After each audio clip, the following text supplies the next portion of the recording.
que el Señor les bendiga. Sean muy bienvenidos a esta campaña titulada ¿A dónde está Dios en todo esto? El día de ahora vamos a hablar de un tema que se titula La crisis por un virus. Nuestra tierra está experimentando una crisis en diferentes tipos de pandemias. Y hace un par de años vimos cómo golpeó la pandemia del coronavirus a nuestro planeta como un rayo rápidamente. Vimos la desesperación de todos, de cada uno de nosotros. Vimos cada etapa de desesperación que fue aconteciendo. Y esto llevó a un cambio radical en nuestras vidas. Por ejemplo, en la pandemia, los lugares como los centros recreativos, los cines, los lugares donde se recibían a muchas personas se cerraron. Muchas personas perdieron su trabajo, muchas personas que iban comenzando sus negocios quebraron debido a de que apenas iban comenzando. Entonces, nos ponemos a pensar qué tanto cambió nuestra vida en torno a esta pandemia. Muchas personas que tenían su trabajo, que iban hacia sus oficinas, ahora trabajan por medio del home office. Las que pudieron, muchas más resultaron despedidas debido a un recorte de personal porque el salario no daba, el dinero no daba para ofrecer el salario a cada una de las personas. Todo esto se vio a través de las consecuencias de lo que provocó este virus. También eso es con respecto a nuestro país. Ahora vemos otros países que decayeron más todavía en la más pobreza y la desesperación. Cuando nos dimos cuenta de que este virus, primero los más propensos eran los adultos de la tercera edad, la gran mayoría entró en pánico y no solamente estaba la crisis de pensar de dónde voy a sacar el dinero para mis alimentos o cómo voy a hacer si me enfermo, sino que mis papás o mis abuelos, o sea, estar con la preocupación de que qué podía pasarles a ellos o si podían adquirir este virus, cómo lo iban a desarrollar. Pero nos preguntamos, ¿y dónde está Dios en todo esto? Dios desde un principio, y como podemos leer en Génesis, Dios no creó las enfermedades. Dios no quería que el plan de vida del ser humano fuera ese.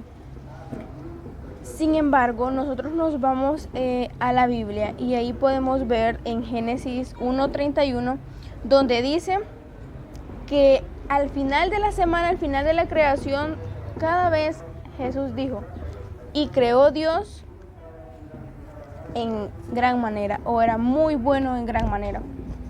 Podemos ver que el plan de Dios realmente era que nosotros estuviéramos bien, que nosotros gozásemos. Sin embargo, nosotros tenemos un libre albedrío. Así como nosotros tenemos una libertad de elegir, así también los ángeles en el cielo también la tienen. ¿Qué fue lo que pasó? Ahora hablamos un poco del autor del sufrimiento. Vamos a hablar desde dónde viene el origen de ese sufrimiento. Y podemos ver claramente que es el pecado.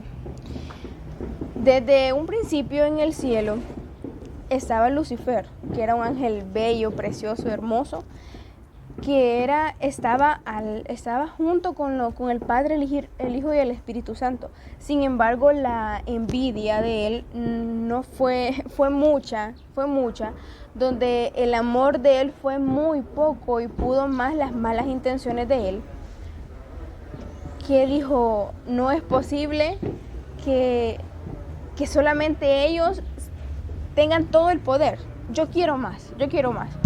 Entonces desde ahí vemos que comienza un tipo de sufrimiento para él, y con esto cae al mundo y en el mundo viene a engañar a la primera pareja, a Adán y a Eva. se transforma en una serpiente por medio de una serpiente, habla, seduce y le hace parecer a Eva de que Dios es un Dios malo, un Dios mentiroso. Disfraza la mentira como de una manera para que vea que Él es realmente el que está diciendo la verdad. Entonces no solamente ve a Dios como mentiroso, sino que lo hace ver como un tirano malo, que no quiere que nosotros seamos como es Él, porque no quiere que seamos iguales. Sin embargo, no era ese el plan de Dios. Y nosotros, como lo dije anteriormente, tenemos un libre albedrío por el cual nosotros decidimos si amamos o no, o decidimos hacer las cosas mal. Leyendo sobre este tema, nos damos cuenta que si nosotros no tuviéramos la opción de la libre decisión, pues no pudiéramos amar, no supiéramos qué es eso. Y es algo bien triste porque seríamos como que estuviéramos programados, como que estuviéramos ya automatizados para ciertas actividades, para ciertas cosas. Y no era el plan de Dios ese tampoco, de que nosotros hiciéramos y sirviéramos automáticamente. Ese no era el plan de Dios. Tampoco era el que pues nos dejáramos engañar por una serpiente. Bueno, vemos la primera mentira de Satanás, que fue con Eva, donde le dice en Génesis 3, 4 y 5, que le dice: entonces la serpiente dijo a la mujer: no moriréis, sino que sabe Dios que el día que comáis de él, serán abiertos vuestros ojos y seréis como Dios, sabiendo el bien y el mal. Podemos ver que cuando Adán y Eva comieron del fruto del bien y del mal, Satanás les hace ver de que sus ojos serán abiertos, de que veréis y conoceréis, pero realmente fueron abiertas las puertas hacia el sufrimiento, hacia la enfermedad, hacia el dolor, donde el plan de Dios no era así, no era ese. Y pues me imagino la tristeza que Dios ha de haber sentido en el momento que se dio cuenta de eso, ¿verdad? Que Dios supo que esto pasaría, porque fuimos creados a imagen y semejanza de Él. Creo que los padres podemos entender que cuando tenemos un hijo queremos que las cosas a él le fluyan de la mejor manera.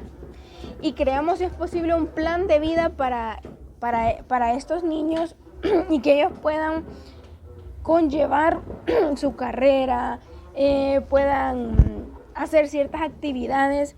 Y a veces nosotros como hijos decimos: no, esto no es así, mi papá me lo dice de esta manera porque no quiere que yo vea más, o no quiere que yo sepa, o no quiere que yo tenga esos conocimientos, pero realmente no es por eso, es porque Él ya vivió y Él sabe qué cosas son malas pueden pasar. Así fue también Dios. Luego, después de estas mentiras y después de todo este sufrimiento, que sabemos cuáles fueron los castigos hacia Adán y hacia Eva, que hasta el día de ahora conllevamos los mismos, vemos a Dios en su infinito amor queriendo siempre tratar la manera de ayudarnos y destruir un poco o de minimizar ese sufrimiento que nosotros podemos tener. Cuando dice la Biblia en Romanos 6:23, el Hijo del Hombre vino a buscar y a salvar a los que habían perdido, dado la paga que el pecado es la muerte, que todos hemos pecado, nadie puede alcanzar la meta gloriosa establecida por Dios. Cristo vino a rescatar a este mundo perdido. Cristo puso todavía mucho amor realmente siempre en la raza humana, que fue capaz de dar a su Hijo unigénito. el único hijo, lo que él más amaba por amor a nosotros, por amor. Ahora les contaré una pequeña historia. Dice, hace un par de años atrás,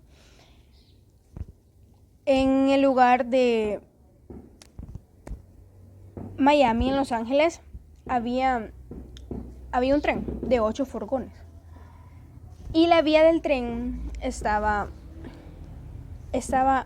un poco dañada. Por lo cual que estaba de noche, las personas que iban en el tren, pues no se percataron de eso, no se fijaron de las vías que estaban mal. Entonces siguió su camino. Ya al atardecer, los aldeanos de ahí pues le dijeron, ¿verdad?, las personas que vivían ahí, porque era como un pueblo por el que pasaron para llegar al destino de Los Ángeles, tenían que pasar como por un pueblo antes de que fuera la gran ciudad de Los Ángeles. Entonces viene y el tren colapsó. Eran 8 vagones. 4 de esos vagones se perdieron prácticamente. Cayeron en un pantano, lo cual la natación y meterse ahí era, o sea, rotundamente prohibido, porque habían cocodrilos. Aparte de que era un lugar bastante profundo, habían muchos cocodrilos y habían muchas serpientes y habían muchos animales que podían dañar. Entonces comenzaron las personas a ver a quién rescataban. Por suerte, ahí iba, en los últimos vagones que quedaron, en el último vagón que quedó sumamente soterrado, iba un muchacho que tenía conocimiento de primeros auxilios. Entonces él comenzó a ayudar a las personas en lo que podía. Comenzó con una persona aquí, con otra persona allá. Salvó aproximadamente unas 20 personas. En el último momento él se encontró con una familia. Estaba el papá, la mamá y el hijo. Y era cuestión de segundos para saber quiénes iban a vivir, y no había mucha opción. Y ellos agarraron a su hijo y lo dieron. Y dijeron, no importa el destino que quizás pueda depararle a él. O sea, no se pusieron a pensar en nada de eso, sino que lo que le importaba a él, que el niño viviera. Y lo dio, a pesar de que ellos ofrecieron su vida en rescate de su hijo. Y el joven, cuando regresó y quiso rescatar a los padres, pues los padres ya habían fallecido. Lastimosamente también se perdieron muchas vidas más, pero ese muchacho se quedó muy pensativo contra la decisión de sus padres, y el día que él fue padre entendió el gran amor que uno le puede poner a un hijo y lo que es capaz para que esa persona se salve. Así también nosotros podemos ver que nuestro Padre Celestial, por tanto amor que nos tuvo a nosotros que somos su creación, somos su tesoro, fue capaz de dar a su Hijo por amor a nosotros, por salvar a este mundo. Si bien es cierto que digamos el versículo de la Biblia más reconocido, podremos decir que es San Juan 3:16, donde dice, porque de tal manera amó Dios al mundo, que ha dado a su Hijo unigénito, para que todo aquel que en él crea no se pierda, mas tenga vida eterna. A veces no nos damos cuenta del verdadero significado de ese versículo, y lo importante es que lo llevemos en nuestros corazones y que valoremos realmente el sacrificio de que Dios hace siempre por nosotros. Que sin importar las pandemias que vengan, sin importar los conflictos que tengamos, los problemas que estén o cuántas veces fallemos, Dios siempre va a estar para nosotros, y Dios siempre daría a su Hijo unigénito por amor a cada uno de nosotros. Y nuestro deber ahora es cuidar, valorar ese sacrificio y enseñar a otros el amor que Cristo tiene para cada uno de nosotros. Que el Señor pueda bendecirles.